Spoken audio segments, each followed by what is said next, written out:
Hello YouTube pipers, it's Double O pipe here. I'm putting down some Carter Hall. I don't know why I closed up that jar because I got to put the remainder back in. But I've got my old Savinelli Roma 673. I thought I'd break that out and use it again. Putting this Carter Hall in there.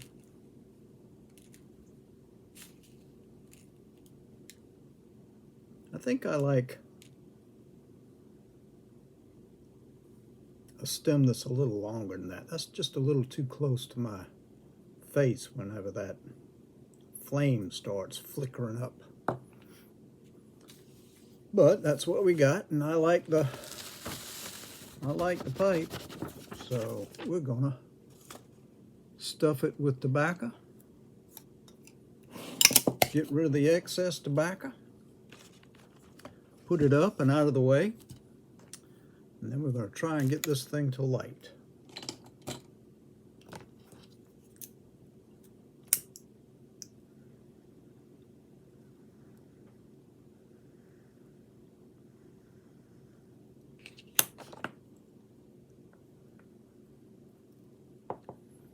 If I remember correctly, this has one of those balsa filters in it that Paladin Piper sent me way back in my Christmas in May or whenever it was, because it was about 2 months ago.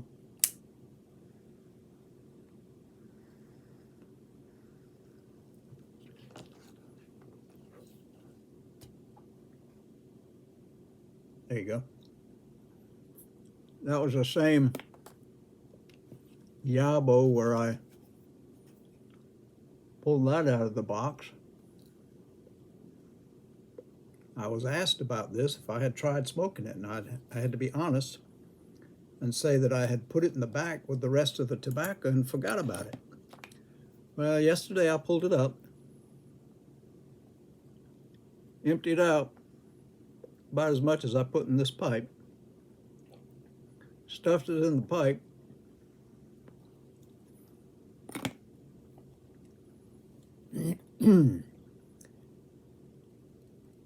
and it was like smoking powder.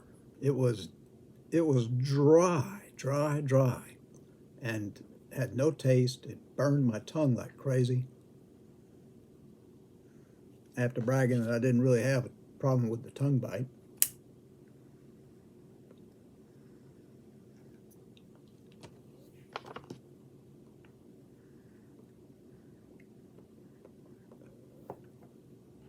Well, I didn't get any flavor out of it. I think it was just too old and it had been open for too long.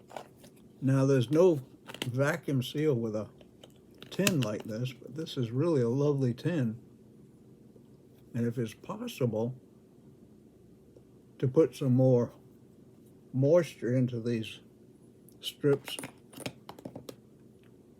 I'll find out about that and give it a try and see how it tastes then. But like I said, it didn't have any taste but hot.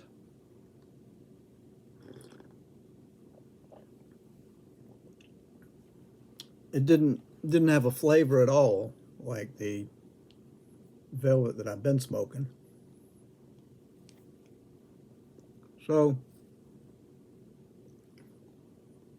I say that that's because it's been sitting open for jeeps.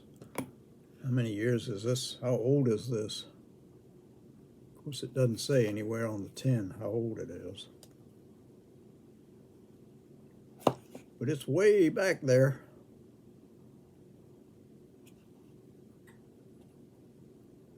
Because it still almost has the crossing of the T from the pipe.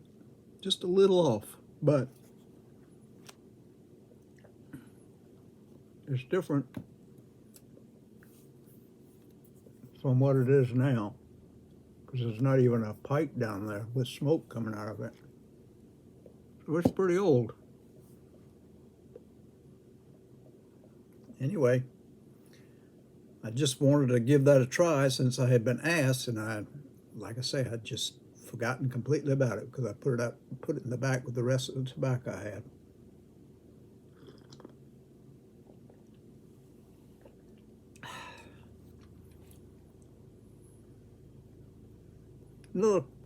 Another question I have is, after you've smoked a pipe for a while, do you get the itch to buy a new pipe? Is that just something that goes along with smoking a pipe? You want a new one just because you want a new one? Not because you need one, but just because you want one? Because I've been getting the itch even after I just got that, after I just got this one in the mail. All of a sudden I've got the itch again to buy another pipe.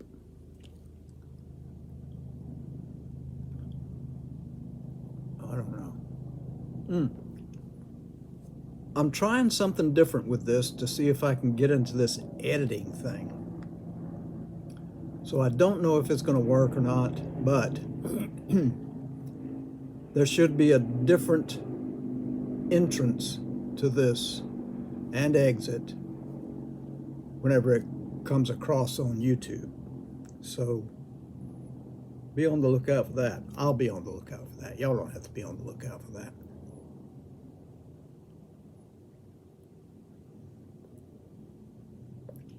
I was on Facebook this morning. Somebody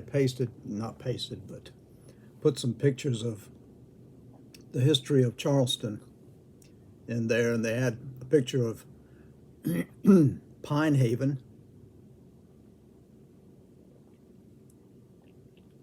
which at the time was a brand new shopping center. And I remember Dad taking us all the way up there. I mean, North Charleston is where it was located, and it was way the H up there.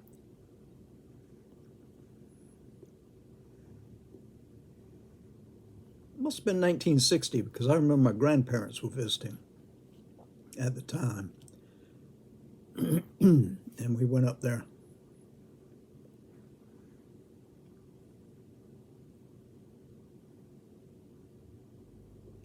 Yeah.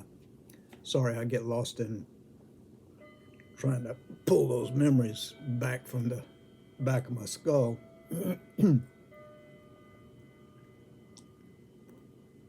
There was another one of down on King Street, Robinson's Bicycle Shop. I don't know whether I'd mentioned it in one of these things that somebody had borrowed my Columbia bicycle and wrecked it. I don't know how he wrecked it. Must have been his parents running over it or something, because they took it upon themselves to have it fixed and have it painted. And it was gone for about a week or so. And when they finally drove up in the driveway and put it out and put the kickstand down and set it up in front of me, I was just flabbergasted. They had painted it a bright orange. I hated it. Well, Dad must have felt sorry for me or something, because he and Mom got in the car and told me to get in the car, and we were going to go into town. And we rode up King Street until we got to Robinson's Bicycle Shop. And he pulled the side road and parked, and we went inside. And he said he was going to buy me a new bicycle because of what those people had done to my old bicycle. Excuse me.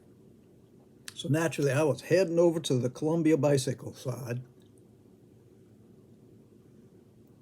And he said, no, look at this. Look at what I just found. So I turned around and looked at it, and it was a 3-speed Raleigh.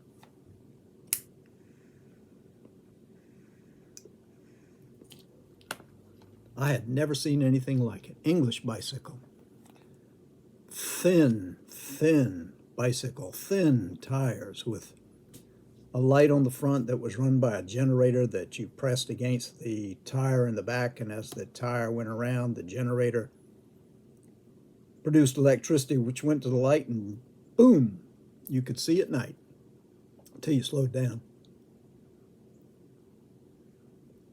It also had a bicycle pump that was fit into two little toggles inside the framework that if you had a flat you could pump up, or if your tire got low you could pump it up by hand right there on the street if you had to.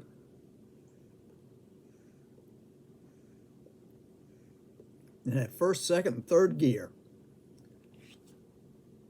And I said, I don't think I know how to ride that. And he said, sure you will. We'll tell you how to do it. So I said, okay, I like it. It was maroon. It was pretty. And it was totally different from anything anybody else had. And it was kind of a English heritage thing, I guess you could say. Dad always wanted me to remember my English heritage.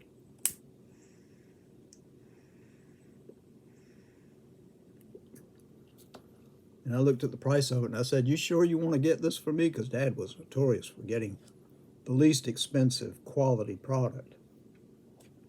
And he looked at my face and he looked at the bike, and I guess he had memories of one he had when he was a kid. And he said, yeah, I want to get that for you. So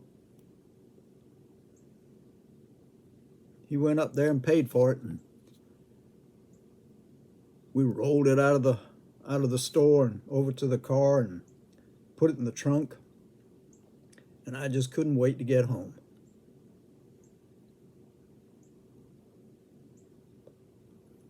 But it was dark when we got home, so I had to put off riding it until the next day. But I tell you what, I was proud of that thing. It was a good riding bike. Of course, you couldn't ride through sand too good because those tires were so thin. You have to have fat tires to get through sand. But still, I managed, because you could switch it down the first gear, and you could pedal like crazy and move very slowly. And then shift it into second, pedal a little less strenuously, and still keep moving slowly. But it was a joy, that bike. Yeah, Facebook reminded me of that.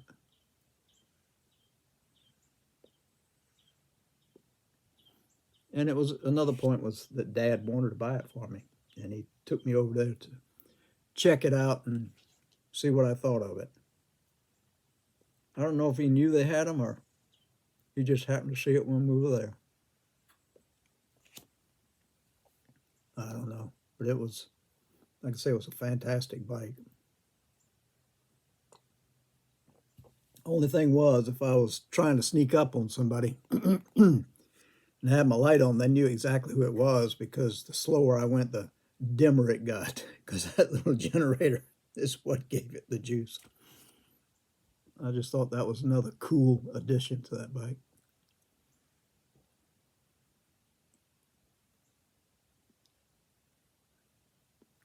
Yeah, it stayed propped up against the side of the house for many a year. I don't know what happened to it. I guess when I started driving a car, it just got pushed to the side like so many other things.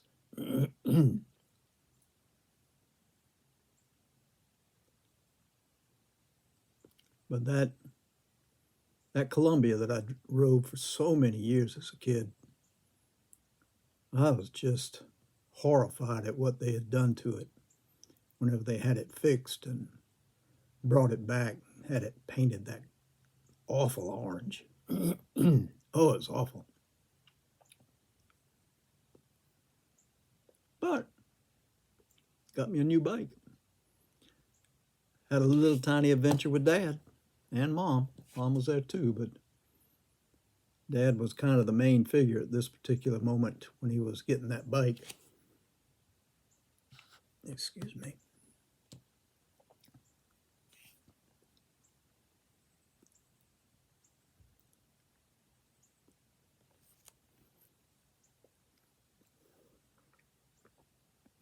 There were other things in that Facebook article too with the history.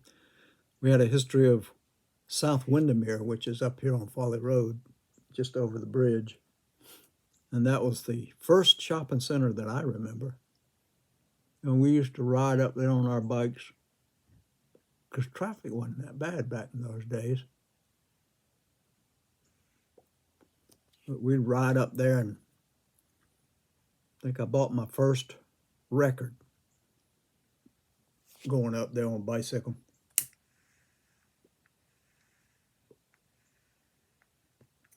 And you know, I don't remember what it was. It must have been a Ventures album, or because I was a big fan of the Ventures.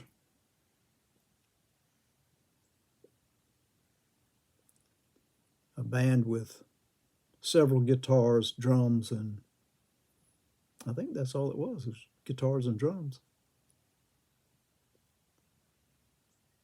I think I bought all their albums. I really liked them.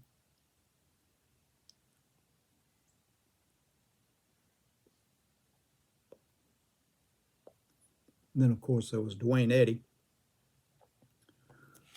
the Twang's a Thang guitar player. And my favorite one that he played was Tiger Love and Turnip Greens.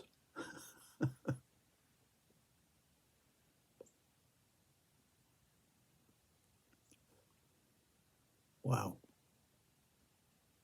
Long time ago. Didn't really have anything to say other than to talk about this and to say what it was like. It was awful. But I loved the tin. I love that tin. And I'm going to figure out how to re-moisturize it and do that and see if it recalls the flavor that's supposed to be in it, because it didn't have any flavor at all. It was just hot, smoky, tasteless. So I'm going to have to find out if somebody knows how I can do that. Please let me know, and I'll give it a shot. See if some of the flavor can be restored, because I imagine since that's older than the stuff that you get now, that it had a bit of a different flavor, but we'll see. And also just curious if everybody else feels like maybe every 2 or 3 weeks you want to buy a new pipe. Whether you do or not, it's a different story, but do you get that itch? That's what I was curious about.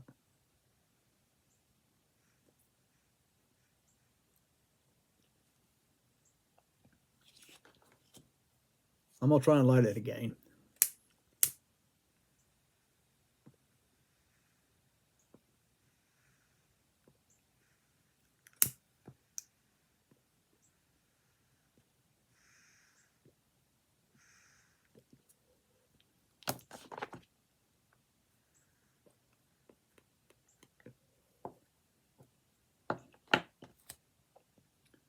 Who can tell me what their first bike was? And don't tell me it's a bike with a banana seat. We didn't have banana seats back when I was a kid.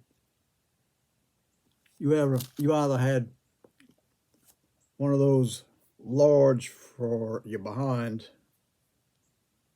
seats, or you had a saddle like the one I had on the Raleigh.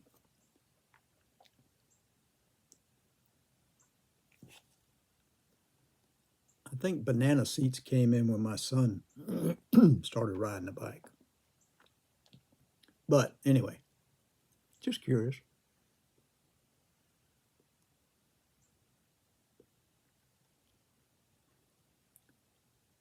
All right, I'm going to turn this off now. Thank you for listening. Didn't have anything really to say, just felt like smoking a pipe and chatting in front of this glass. So I'm going to see if I can get my thumb close to that so I can be right over it. And I'll say to you, thanks for listening. Take care of yourself. Hope everybody's all right. God bless you till the next time. Bye-bye.